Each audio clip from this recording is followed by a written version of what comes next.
Hello दोस्तों, स्वागत है आप सभी का आपके अपने YouTube channel education plus job पर। जैसा कि आप सभी लोगों को पता है कि कुछ दिनों पहले जो कोर्ट के अंदर राजस्थान सीएचओ भर्ती 2020-21 को लेकर एक एप्लीकेशन दायर की गई थी, जिसके अंदर जो भर्ती की जो पारदर्शिता है तथा जो रोल नंबर जो जारी किए गए थे भर्ती के रिजल्ट के रूप में, उन पर एक सवाल उठाते हुए अपील की गई थी कि इसके अंदर बड़ी धांधली की गई है। तो उस संबंध में कोर्ट ने एनएचएम को एक आदेश दिया था कि 15 फरवरी तक आप अपनी तरफ से इसके मामले में क्या सफाई रखना चाहते हैं और क्या कारण है जिसकी वजह से आप लोगों ने रोल नंबर जारी किए, ना कि कट ऑफ जारी की। इसके साथ साथ जो आंसर की थी वो ए सीरीज़ की जारी की गई थी। ऐसा कुछ करके जो रीट लगी थी उस पर कोर्ट ने 15 तारीख का, आप सभी लोगों को पता है कि निर्धारण किया था कि 15 तारीख तक आप जो एनएचएम है वो जवाब दें। तो एनएचएम आज यानी कि 15 तारीख को इस मामले में कोर्ट को जो जितने भी दस्तावेज है वो प्रस्तुत करेगा तथा अपनी तरफ से वो सफाई देगा कि हमने इस तरह का जो रिजल्ट है या इस तरह से रिजल्ट क्यों जारी किया गया है। जैसा कि आप लोगों को पहले ही मैं आसानी से बता चुका था, इस मामले में ऐसा कोई पहलू नहीं है जिसकी वजह से आप लोगों की भर्ती को रोका जा सके, क्योंकि बहुत सी ऐसी वैकेंसियां हैं, सेंटर की हो या अलग अलग स्टेट्स की हो, उसके अंदर इसी तरीके से रोल नंबर जारी करके ही बहुत सी भर्तियों के रिजल्ट जारी किए जाते हैं। तो इसके अंदर कोई घबराने वाली बात नहीं है, ना ही कोई ऐसी कोई अभी तक सामने आई है चीज़ जिससे ये पता लगी कि किसी के तो 62 पे हो गया है और किसी का 72 पे भी नहीं हुआ है। तो इतनी बड़ी चीज़ सामने देखने को नहीं मिली है अभी तक। जहाँ तक के बच्चों ने अलग अलग प्रकार के कमेंट किए हैं, बहुत से कमेंट हमारे चैनल पर आ चुके हैं। तो जो ये रिट लगी है, जो आपत्ति दर्ज करवाई गई है कोर्ट में, इसका कोई वजूद नहीं रहने वाला है। आज शाम तक आप लोगों को खुशखबरी मिल जाएगी।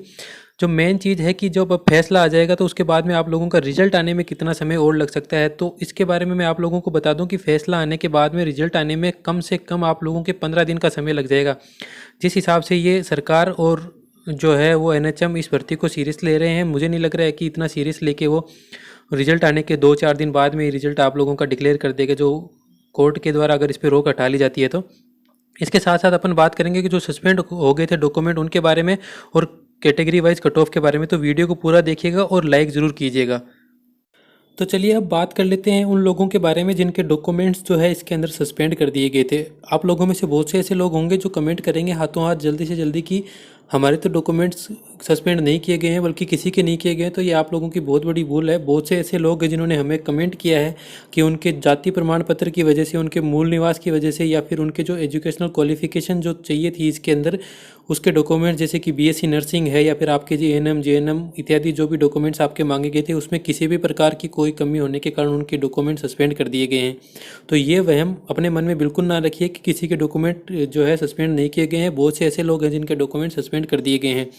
तो अब जो सबसे बड़ा सवाल उठ के सामने आ रहा है वो ये है कि जो डॉक्यूमेंट सस्पेंड कर दिए गए हैं उन लोगों का क्या होगा। बहुत सी अलग अलग तरीके की जो है चीज़ें सामने आ रही है। कई लोग ऐसे मान रहे हैं कि उनको जनरल में काउंट कर लिया जाएगा, कई लोग कह रहे हैं उनको बाहर कर दिया जाएगा। तो ये सीधी सी बात है कि जो डॉक्यूमेंट को सस्पेंड किया गया है उसके अनुसार अगर देखें तो जिन 6 जगहों के आपके डॉक्यूमेंट्स वेरिफिकेशन के लिए तय किया गया था, जिसके अंदर अजमेर, बीकानेर, जयपुर, उदयपुर और जोधपुर और कोटा थे, उनके अंदर देखें तो जो सबसे ज़्यादा सस्पेंशन नज़र आया है डॉक्यूमेंट्स का वो कोटा और जोधपुर के अंदर किया गया है। वहाँ पे जो अधिकारी थे उनके हिसाब से उन लोगों ने शायद उस चीज़ को देखा नहीं ढंग से या फिर उनके द्वारा मानवीय भूल हो गई होगी। जो 26 नवंबर जो उसके अंदर डॉक्यूमेंट वेरिफिकेशन के लिए जो डेट दी गई थी उसका आधार उन लोगों ने जाति प्रमाण पत्र और मूल निवास के लिए ही मान लिया है, जबकि ऐसा नहीं था। जो डेट दी गई थी 26 नवंबर वो आपकी एजुकेशनल क्वालिफिकेशन के जितने भी डॉक्यूमेंट्स थे, जैसे कि आपकी जेएनएम एएनएम का सर्टिफिकेट हो गया या फिर आप लोगों की ने नर्सिंग की हुई है, अगर आप लोगों ने बीएससी नर्सिंग की है तो उसकी जो डेट के बारे में वो जानकारी दी गई थी कि वो जो डॉक्यूमेंट्स है आप लोगों के वो 29 जो नवंबर है उससे पुराने होने चाहिए, उसके बाद के नहीं होने चाहिए। जबकि जो जाति प्रमाण पत्र है वो तो ओबीसी का तो लगता ही नया है, 6 महीने तक तो वो वैलिड होता है, 1 साल तक उसको बढ़ा दिया गया है। तो उसके अगर बाद में आप पुराना लगाएंगे तो वो कैसे मान्य होगा। तो अगर इस कारण से आप लोगों के डॉक्यूमेंट्स जो है वो सस्पेंड किए गए हैं कि आप लोगों के डॉक्यूमेंट्स 26 नवंबर के पुराने नहीं है, जैसा कि मैं बात कर रहा हूँ जाति प्रमाण पत्र या मूल निवास के बारे में, तो आप लोगों को उस विषय में चिंता करने की कोई बात नहीं है। आगे चलकर ये चीज़ बिल्कुल सॉल्व होने वाली है। आप लोगों को कोई परेशानी नहीं आएगी। आप जिस कैटेगरी से हैं आप लोगों को उसी कैटेगरी के अंदर रखा जाएगा। ज़्यादातर ये जो प्रॉब्लम है वो ईडब्ल्यूएस और ओबीसी के अंदर ज़्यादा देखने को मिल रही है, उसके अलावा तो ये प्रॉब्लम देखने को नहीं मिल रही है। और जो 2 जगह मैंने आप लोगों को बताई है, जोधपुर और कोटा, वहीं पर ज़्यादा से ज़्यादा सस्पेंशन डॉक्यूमेंट्स का हुआ है।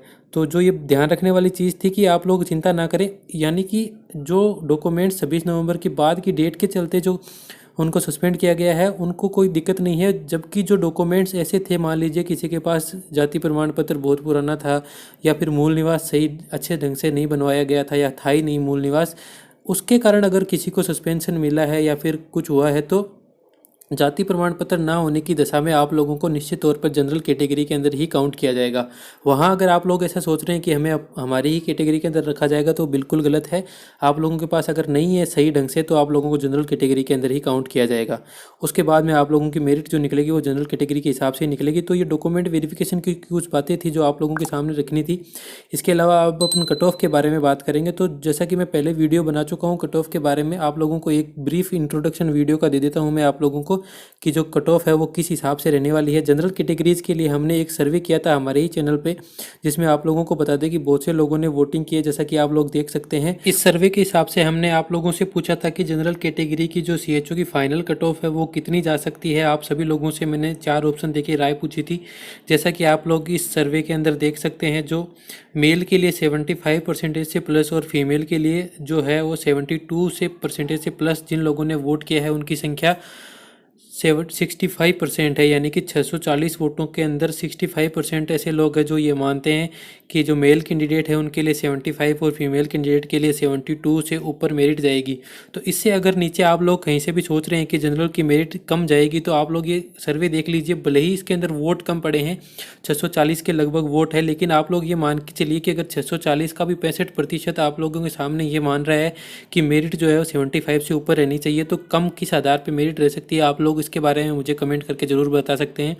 आप लोग वीडियो के बाद में अलग अलग प्रकार के कमेंट करते हैं कि इतनी कैसे आई जा सकती है। तो ये जो सर्वे है इसके हिसाब से आप लोग खुद देख लीजिए कि 65% लोग ये चाहते हैं और ये देखते हैं कि जो मेल कैंडिडेट है उनकी 75 प्लस जानी मेरिट जा सकती है।